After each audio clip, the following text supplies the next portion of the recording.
Now let's understand the motion of two bodies. अभी तक हमने सिर्फ एक बॉल या तो एक स्टोन को ड्रॉप किया था या तो ऊपर फेंका था।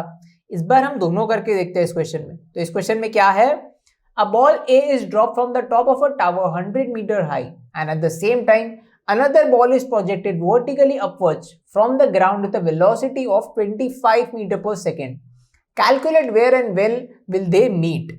मतलब क्या है, हमारे पास एक टावर है 100 मीटर हाई, उससे हमने एक बॉल ए को नीचे ड्रॉप कर दिया है और सेम टाइम पे हमारे पास एक बॉल बी है जो पहले ग्राउंड पे थी, उसको हमने ऊपर फेंक दिया है u is equal to 25 metre per second की स्पीड से।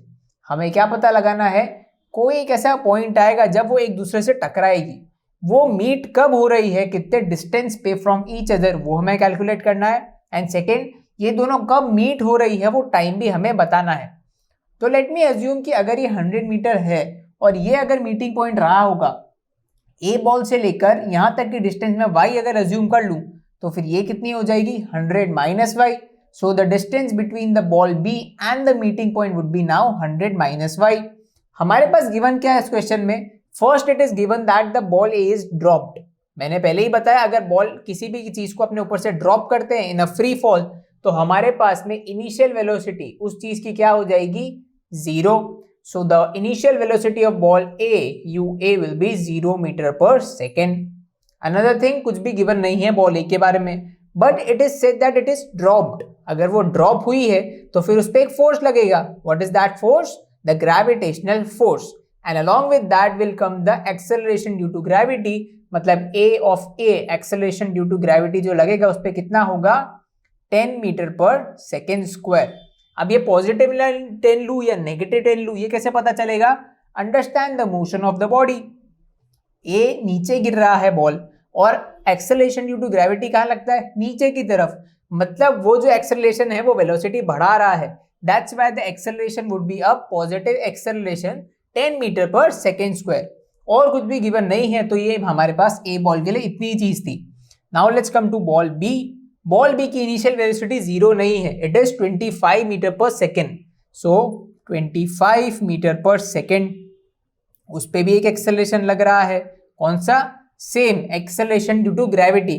उसको भी ऊपर फेंका है तो अर्थ की ग्रेविटी उसको भी नीचे खींचेगी and it will be -10 metre per second square. Minus क्यों, बिकॉज वेलोसिटी ऊपर है, मोशन ऊपर है, बट एक्सेलरेशन नीचे की तरफ उसको खींच रही है, there is a negative acceleration, hence A B will be -10 metre per second square.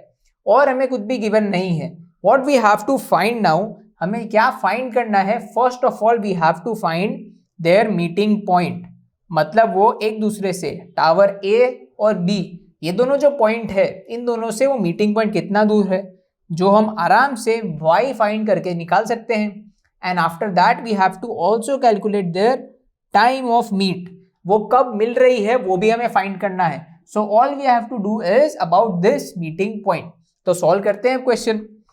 Now we can easily solve this question with the equations of motion. कैसे, let's analyse what is given. हमारे पास में initial velocity है दोनों ही balls की, हमारे पास दोनों पे लगने वाला एक्सेलरेशन भी है। हमें फाइंड क्या करना है, we have to find the distance y and the time at which they will meet. तो हमारे पास में सबसे पहले s हमें निकालना है। What is this s, the distance y। तो उसके लिए हमें इक्वेशन लगा सकते हैं, that is the second equation of motion. What is that, s is equal to ut plus half at square. ये मैंने क्यों लगाई, because in this equation I have both s and t। हमें दो जो चीजें निकालनी है वो दोनों ही इस इक्वेशन में प्रेजेंट है। तो अगर ये इक्वेशन हम पहले बॉल ए के लिए लगाएं और बॉल बी के लिए सेपरेटली दोनों के लिए लगाएं तो हमारे पास कुछ वैल्यूज आएगी, वो निकाल के देखते हैं। So let's apply this formula for ball A first. तो बॉल ए के लिए हमारा एस क्या है, नाउ रिमेंबर ये एस मैं टोटल नहीं ले रहा हूं, खाली इस मीटिंग पॉइंट तक का ले रहा हूं। तो बॉल ए और मीटिंग पॉइंट के बीच में कितना डिस्टेंस है, y।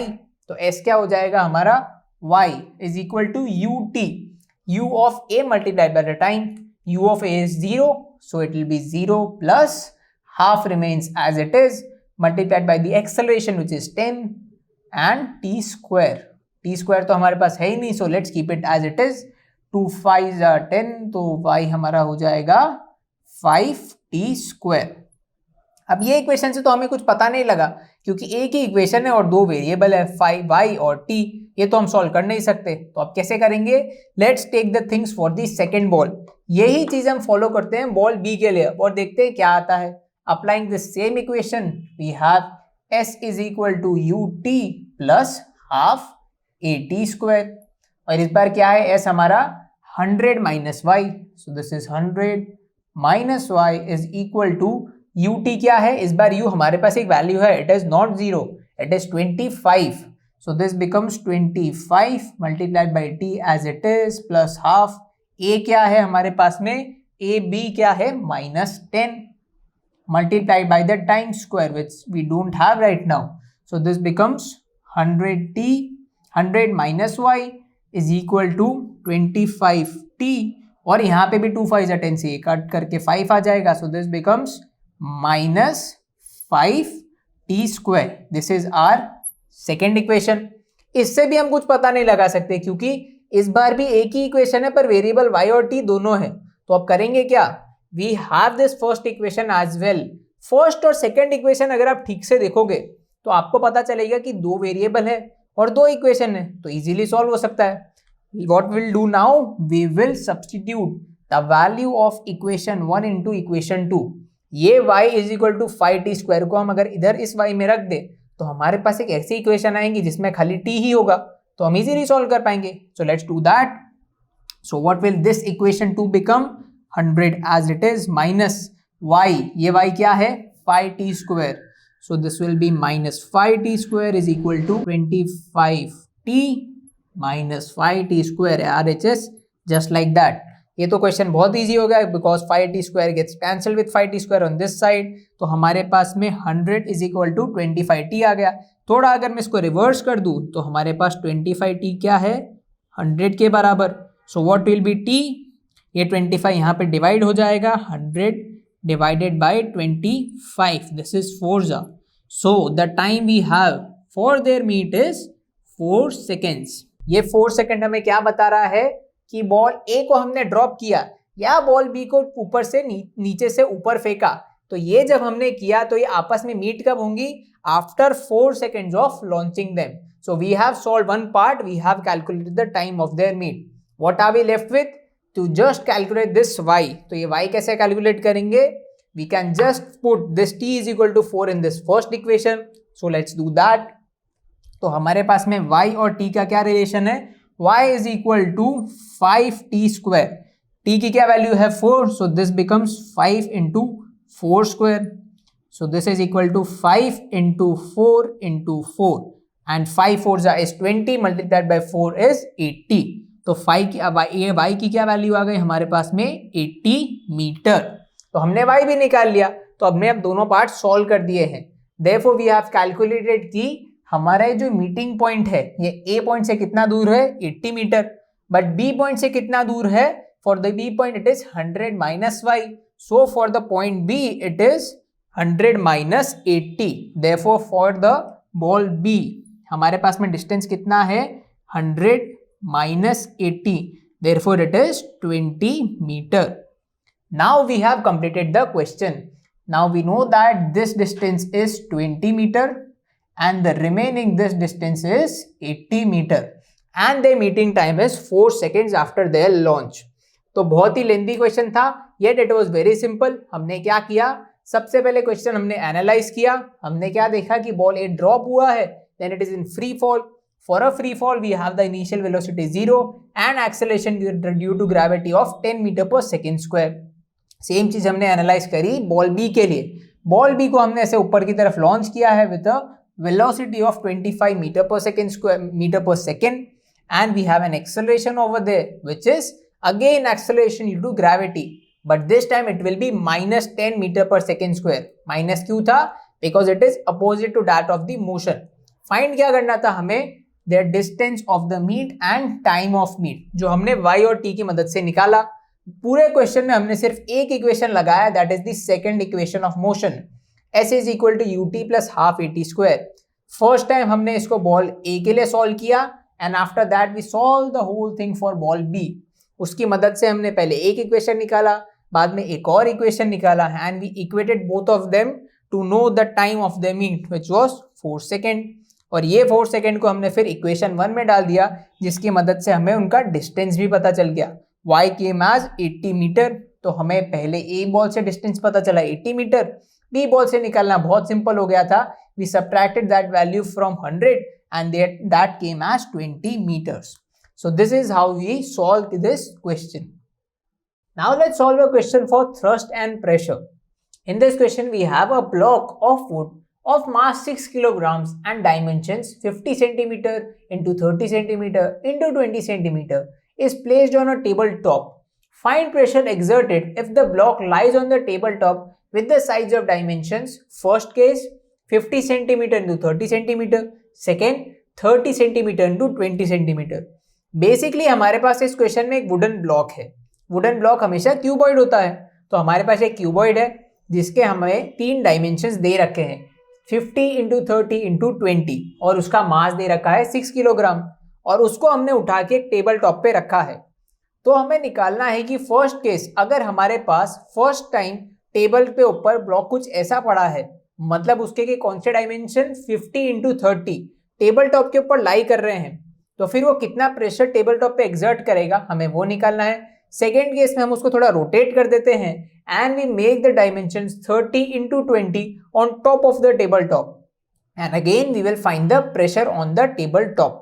तो कैसे कैलकुलेट करेंगे, let's note down the given quantities as usual.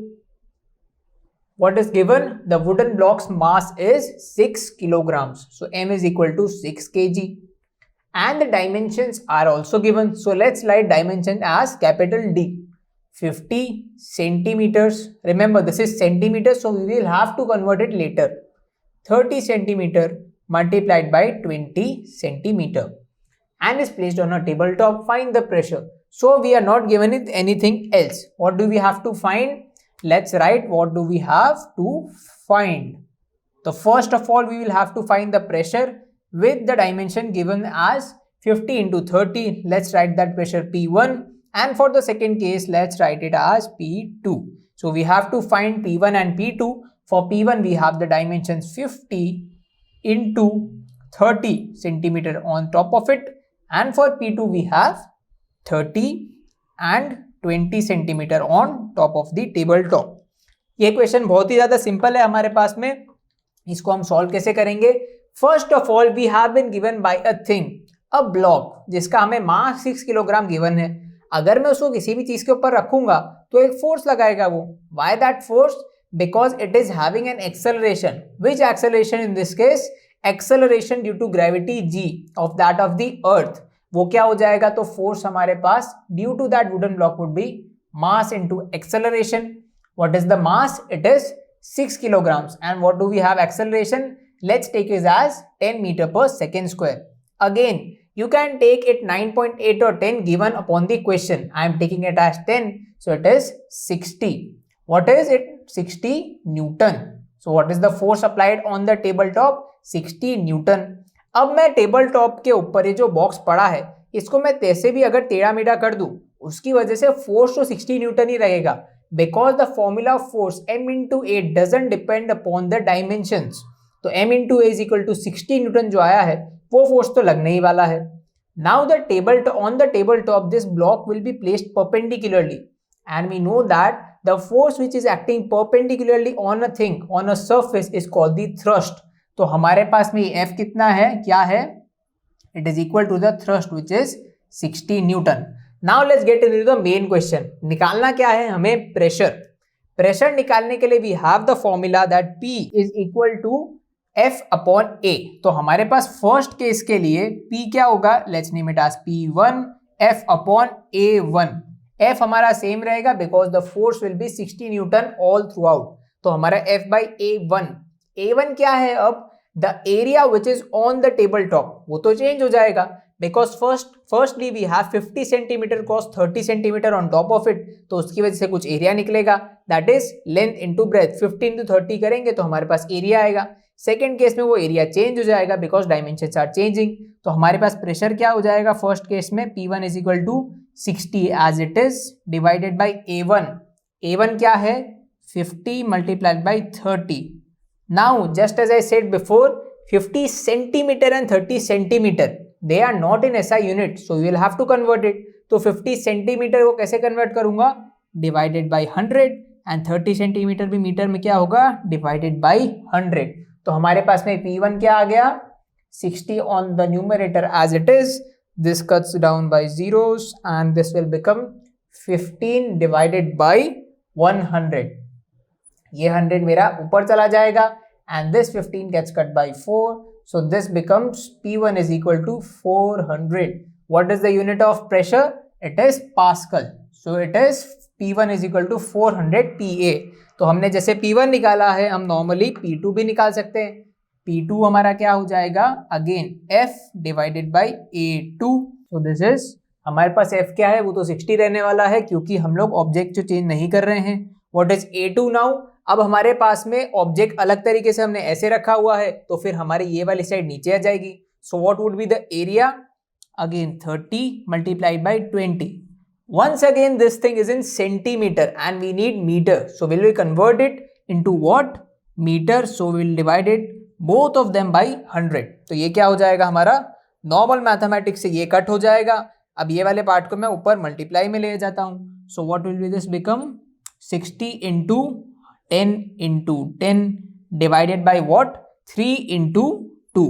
तो बहुत ही सिंपल सी मैथमेटिक्स है, ये खुद 6 बन जाता है। So this goes over by 10 and this whole thing becomes 1000 pascal.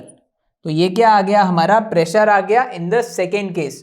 First case के लिए हमने सॉल्व किया, we got the pressure as 400 pascal. Second case के लिए हमारे पास आंसर क्या आया, 1000 पास्कल। मतलब इस क्वेश्चन को हमने कैसे सॉल्व किया, first of all we analyse the question. हमने देखा कि हमारे पास मास क्या है 6 kg, तो हमने उससे एक फोर्स निकाला, फोर्स आया हमारा 60 newton. Now we know that कि अगर सरफेस पे कोई भी चीज हम परपेंडिकुलर लगते हैं तो फिर वो फोर्स क्या कहलाता है, हमारा thrust. So the thrust will be 60 Newton. And in the first case हमने ऑब्जेक्ट को ऐसा रखा है कि 50 सेंटीमीटर इंटू 30 सेंटीमीटर ये वाला फेस टेबल टॉप के ऊपर पड़ा है, तो उससे कितना प्रेशर एक्सर्ट होगा, उसको हमने नाम दिया P1। That P1 we calculated as 400 pascal. बाद में हमने उसको थोड़ा सा ट्विस्ट कर दिया और इस बार 30 सेंटीमीटर इंटू 20 सेंटीमीटर वाला फेस टेबल टॉप के ऊपर रखा, तो प्रेशर कुछ चेंज हो गया जिसको हमने नाम दिया P2। Then again we calculated that value with the same process and we got the answer as 1000 pascal. So the pressure changes of the same block if you change the side on the tabletop. So this is how you apply the formula of thrust and pressure in a given numerical. Now let's take a question for density. Here we have a volume of the 500 gram object is 350 centimeter cube. Will the object float or sink in water if the density of water is 1 gram per centimeter cube? What will be the mass of the water displaced if the object is immersed in it? मतलब क्या है, हमारे पास एक object है जिसका हमें मास 500 ग्राम और volume 350 centimeter cube given है, और हमें वाटर का भी गिवन है 1 ग्राम per centimeter cube, that you already know. ये पूछा हुआ है अगर मैं इस ऑब्जेक्ट को पानी में डाल देता हूं तो फ्लोट करेगा या सिंक करेगा। ऑल्सो अगर ये डालने के बाद में ये वाटर कितना डिस्प्लेस करेगा हमारा ऑब्जेक्ट, ये दो चीजें पूछी है। तो बहुत सिंपल सा ये क्वेश्चन है, इसके अंदर हम फिर से लिख लेते हैं what is given to us. First of all the mass is given that is 500 gram and what is the volume, volume is given as 350 centimeter cube. अब क्वेश्चन देखते से आपके दिमाग में आएगा कि ग्राम और सेंटीमीटर क्यूब तो ऐसा यूनिट्स होता ही नहीं है, तो तुरंत इनको कन्वर्ट करते हैं, बट ऐसी जरूरत नहीं है। Because if you read the question further it is given that the density of water is 1 gram per centimeter cube. मतलब आपको क्वेश्चन में थ्रू आउट ग्राम और सेंटीमीटर क्यूब ही यूज किया है, तो फिर आपको कन्वर्ट करने की कोई नीड नहीं है, because you are not going to use any other units. You just need to keep the question, the whole question in 1 unit. आपको अलग अलग यूनिट यूज नहीं करते, रिगार्डलेस आप कोई भी करो, बस यूनिट सेम रहना चाहिए। तो हम इस क्वेश्चन में क्या लिखेंगे, ग्राम और सेंटीमीटर क्यूब का हम यूज करते हैं। तो हमें क्वेश्चन में बस इतना ही गिवन है। फर्स्ट चीज हमें फाइंड क्या करनी है, first thing what we have to find is will the object float or sink? So let's write that, float करेगा या फिर वो sink करेगा, वो हमें फाइंड करना है। एंड सेकेंड हमें क्या फाइंड करना है कि हमारा जो ऑब्जेक्ट है जब हमने इमर्स किया है तो कितना मास ऑफ वाटर वो डिस्प्लेस करेगा। So we have to calculate the mass of water which will get displaced. तो वो कैलकुलेट करते हैं, बहुत ही सिंपली हम इसको सॉल्व कर सकते हैं। We will apply the formula of density.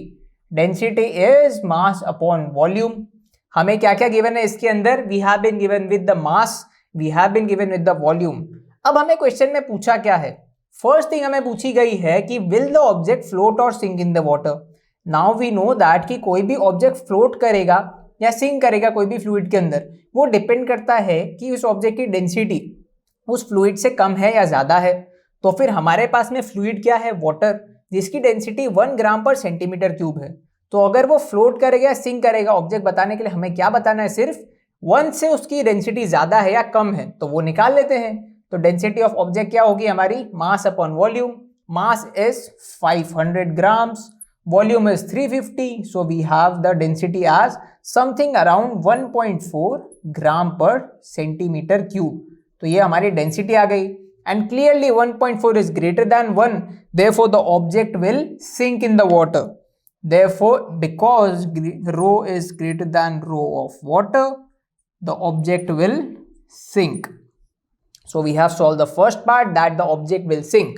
Now let's move on to the second part. Second part में हमें पूछा है कि जब ऑब्जेक्ट ये सिंक हो गया तो उसकी वजह से मास ऑफ वाटर कितना डिस्प्लेस हुआ वो बताना है। फिर से हम इसमें क्या लगाएंगे, same formula, rho is equal to mass upon volume, but this time what is rho, M and V. Rho is the density of water, m is the mass of water which is getting displaced, and what is v, v is the volume of the water which is getting displaced। क्योंकि हमें खाली m से मतलब है, let's take m on one side and take the other things on the other side। mass तो हमें निकालना है, so it will remain as it is। what is rho, density of water, that is 1 multiplied by volume of water which is getting displaced। हमें तो पता ही नहीं है कि पानी का कितना मास है जो डिस्प्लेस हो रहा है, तो वॉल्यूम कैसे बताएंगे। We have learned that the volume of the water which will get displaced is equal to the volume of the object। मतलब ये वॉल्यूम कितनी हो जाएगी, the volume of the object itself which is 350 centimeter cube। Therefore the mass would be 350 gram। So the mass of water which will get displaced when this object sinks in that water is 350 gram। तो this was a very simple question. इसमें हमने क्या किया, सबसे पहले हमने question analyse किया। Question ने हमें क्या पूछा था, विल द ऑब्जेक्ट फ्लोट और sink in water, and also what is the mass of water which will get displaced, जो हमने निकाला।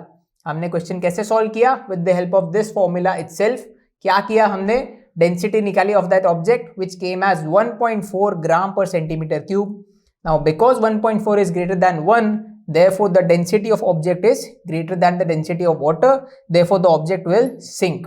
next we move on to the last part, जिसमें हमने फिर से वो फॉर्मूला लगाया and we had to know कि mass of water कितना displace हुआ, that we calculated as this way and we got the answer as 350 gram।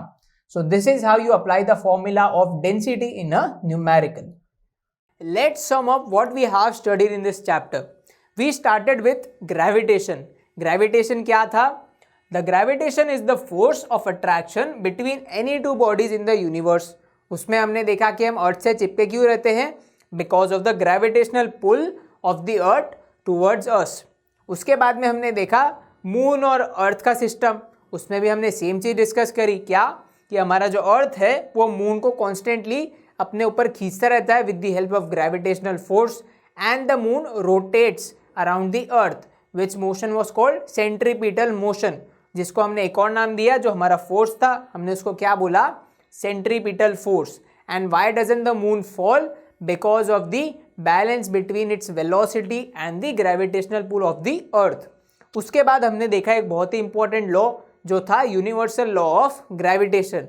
इस लॉ ने क्या कहा कि दो ऑब्जेक्ट्स के बीच में कितना फोर्स लग रहा है, gm1m2 अपॉन डी स्क्वायर, मतलब it is directly proportional to product of their masses and inversely proportional to the square of the distance between them। उसके बाद में हमने बात करी फ्री फॉल के बारे में। फ्री फॉल हमारा क्या था, कोई भी ऑब्जेक्ट को अगर हम ग्रेविटेशनल पुल के फोर्स में अलोन छोड़ दे, बेसिकली उस पर कोई भी और फोर्स ना लगाए, तो ऐसे मोशन को हम क्या बोलेंगे, free fall. So when an object falls towards the earth under the influence of gravitational force alone, it was termed as free fall. उसके बाद में हमने देखा एक्सेलरेशन ड्यू टू ग्रेविटी। वो क्या था, कोई भी ऑब्जेक्ट ऐसे फ्री फॉल हो रहा है तो अर्थ के फोर्स की वजह से उस पर एक एक्सेलरेशन लगेगा। वो एक्सेलरेशन क्या था? Acceleration due to gravity g, and what was its value? g is equal to 9.8 meter per second square. Now this value is for earth and it will change as we change the celestial bodies. उसके बाद में हमने देखा equations of motion for free fall. Motion के chapter में हमने 3 equation derive करे थे। अब हमने उस सेम मोशन के इक्वेशंस मॉडिफाई करे इस चैप्टर के लिए फॉर फ्री फॉल। उसके अंदर हमने एक सिंपल चीज़ करी, जहाँ जहाँ पर भी a था हमने उसकी जगह पे g लगा दिया and we got 3 equations of motion for free fall. After that we had the concept of mass and weight. उसमें हमने पहले मास डिस्कस किया। मास हमारा क्या था? कोई भी बॉडी के अंदर मैटर कंटेंट कितना है वो हमारा मास था। For example the bag of rice, mass का ऐसा यूनिट था हमारा kilograms, that is kg। Next हमने देखा वेट के बारे में। What was weight? कोई भी ऑब्जेक्ट अर्थ के ऊपर कितना पुल लगा रही है। बेसिकली अर्थ जो ग्रेविटेशनल फोर्स से खींच रहा है तो ऑब्जेक्ट जो धक्का लगा रहा है अर्थ के ऊपर वो टोटल फोर्स को हम बोलते थे weight. So the force with which the object is attracted towards the earth was termed weight. Weight का एक नॉर्मल फॉर्मूला था which was W is equal to m into g. उसके बाद हमने देखा the difference between the weight of an object on moon with respect to that of earth. हमने एक derivation किया जिसमें हमने देखा कि कोई भी ऑब्जेक्ट का जो वेट है मून के ऊपर वो 1/6 होगा with that of the object's weight on earth. ये हमने एक डेरिवेशन किया था। And after that we discussed about thrust and pressure, जहाँ पे हमने देखा कि थ्रस्ट क्या था? कोई भी सरफेस के ऊपर परपेंडिकुलर फोर्स लगाया so it was thrust, and because it is a force it's SI unit was Newton. बाद में हमने प्रेशर के बारे में भी बात करी। प्रेशर क्या था? एक सिंपल चीज़ थी, थ्रस्ट अगर कोई भी यूनिट सरफेस एरिया पे लगा तो ऐसे फोर्स को, ऐसे थ्रस्ट को हमने क्या नाम दिया? Pressure. So what was pressure? Pressure was equal to perpendicular force divided by the surface area of the object which is equal to thrust upon area. बाद में हमने देखा एक बहुत ही अच्छे कॉन्सेप्ट के बारे में जो था हमारा बॉयंसी। बॉयंसी क्या था? कोई भी लिक्विड के अंदर या कोई भी फ्लूइड के अंदर अगर हम एक ऑब्जेक्ट डालें तो उस पर 2 टाइप के फोर्स लगेंगे। एक तो obviously gravitational force because of its weight, and the other one is opposite to that which is the buoyant force जो हमारा फ्लूइड लगाता है। So this was our buoyancy. Next up we had the Archimedes principle. Archimedes principle में हमने क्या देखा कि the buoyant force और the upthrust acting on the object is equal to the weight of the liquid displaced by the object. कि अगर हमने एक ऑब्जेक्ट को कोई भी लिक्विड में इमर्स कर दिया तो उसने जितना हमारा लिक्विड डिस्प्लेस किया उसका वेट जो होगा वो बराबर होगा किसके? जो उस पर टोटल बॉयंट फोर्स या अपथ्रस्ट लग रहा है उसके। So this was the Archimedes principle. And finally we had relative density. उसमें हमने डेंसिटी के बारे में देखा। What was density? It was the ratio of mass of the substance and the volume of the substance. In that we saw that the density of the substance remained constant under specified conditions. And finally we had the concept of relative density. वो भी simple था। वो क्या था?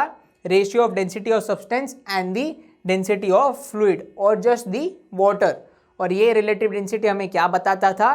The heaviness or the lightness of the substance. So this was the chapter of gravitation.